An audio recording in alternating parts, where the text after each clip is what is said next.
샬롬. 오늘의 말씀지기 김수용 간사입니다. 이제 사흘도 이틀밖에 남지 않았습니다. 날씨가 따뜻해지면서 점점 늘어지기 쉬운 계절입니다. 이럴 때일수록 다시 한번 힘내서 말씀 가운데로 나아가는 여러분이 되시길 바랍니다.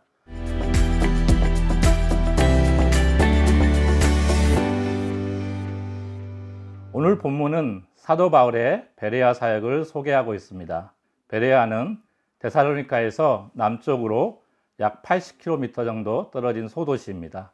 당시에 그리 중요한 도시는 아니었습니다. 그런데 이곳 베레아 사람들은 너그럽고 간절한 마음으로 복음을 받았다고 기록하고 있습니다. 이것은 분명히 데살로니가에서의 완악한 모습을 보였던 유대인들과 대조적인 모습으로 나타나고 있습니다.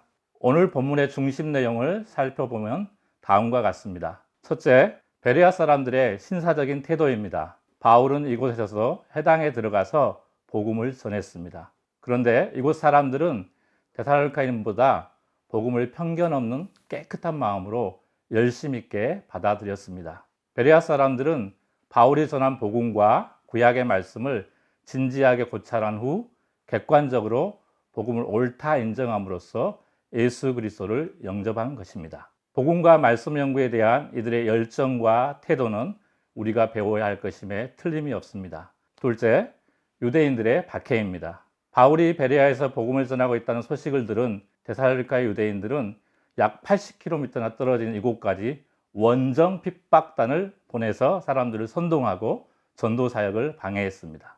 하나님의 말씀에 무지하면 이들처럼 복음에 대한 핍박과 박해가 하나님에 대한 종교적 열심인 양 착각할 수 있다는 것을 보여줍니다. 유대인들의 이 같은 거듭되는 박해에도 불구하고 복음은 오히려 신속하게 여러 지방으로 전파되는 성령의 역사를 우리는 이 성경에서 볼 수가 있습니다.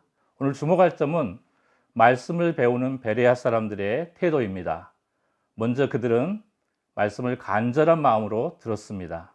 하나님의 말씀을 올바로 깨닫기 위해 사모하는 마음과 간절히 기도하는 마음으로 사도들의 가르침에 귀를 기울인 것입니다.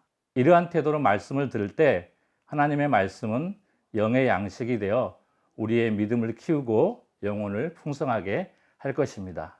두 번째로 또한 그들은 말씀을 연구했습니다. 베레아 사람들은 날마다 성경을 상고했다고 했습니다. 다시 말하면 그 말씀이 참으로 진리의 말씀이며 삶에 적용시킬 수 있는 것인가 연구하고 공부했다는 말씀입니다. 우리가 많은 말씀을 듣고 보지만 왜 우리의 머리와 가슴 속에 남아있지 않나요? 그 이유는 우리가 많은 말씀을 대하고 듣지만 그 말씀을 듣고 사실이 그러한가 하여 확인해보고 검증해보지 않기 때문입니다. 이러한 태도는 결코 하나님의 말씀을 올바로 깨닫지 못할 뿐만 아니라 삶에 적용시키지도 못할 수가 있습니다.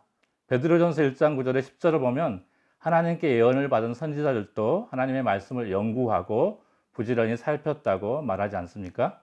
우리도 마땅히 하나님의 말씀을 부지런히 연구하는 자세가 필요합니다. 셋째로 그들은 이것을 날마다 했다는 것입니다.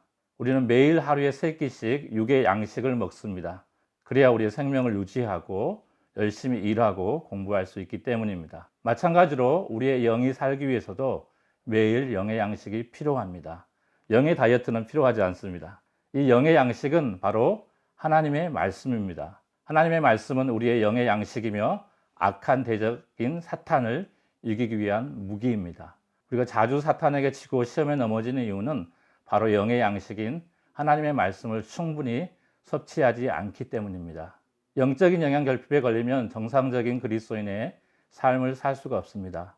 날마다 하나님의 말씀을 묵상함으로써 승리하는 삶을 살 수 있을 것입니다. 이처럼 베레아 사람들은 하나님의 말씀을 간절한 마음으로 들었고 그것을 연구했으며 날마다 묵상했다고 했습니다. 우리도 큐티와 같은 매일의 경건의 시간과 말씀 암송, 성경 연구, 성경 통독이라는 구체적인 실천으로 이와 같은 삶에 도전할 수 있습니다.